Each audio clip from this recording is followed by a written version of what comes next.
Allied generals Washington and Rochambeau discussed battle plans.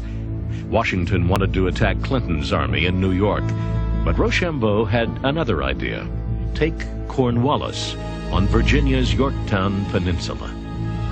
But Washington said, but what's the point? The British fleet will come down and take them away. Rochambeau said, not if the French fleet comes up from the West Indies and bottles them up. For the first time in the long war, Washington saw the opportunity to use naval superiority to his advantage.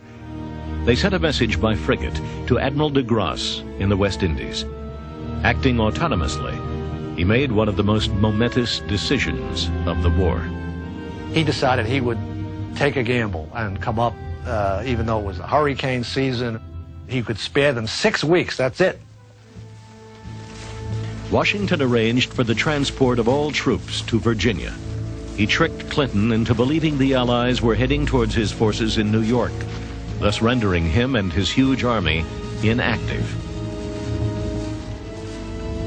In South Carolina, Nathaniel Greene could take great satisfaction when he learned Washington was coming to Virginia for Cornwallis.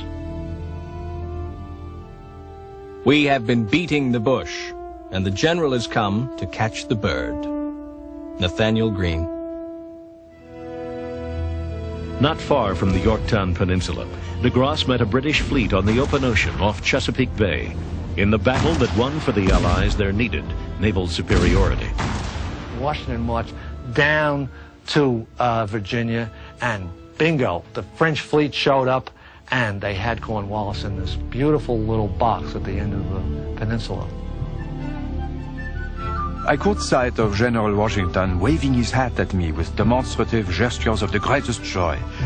When I rode up to him, he explained that he had just received a dispatch informing him that de Grasse had arrived. Comte de Rochambeau.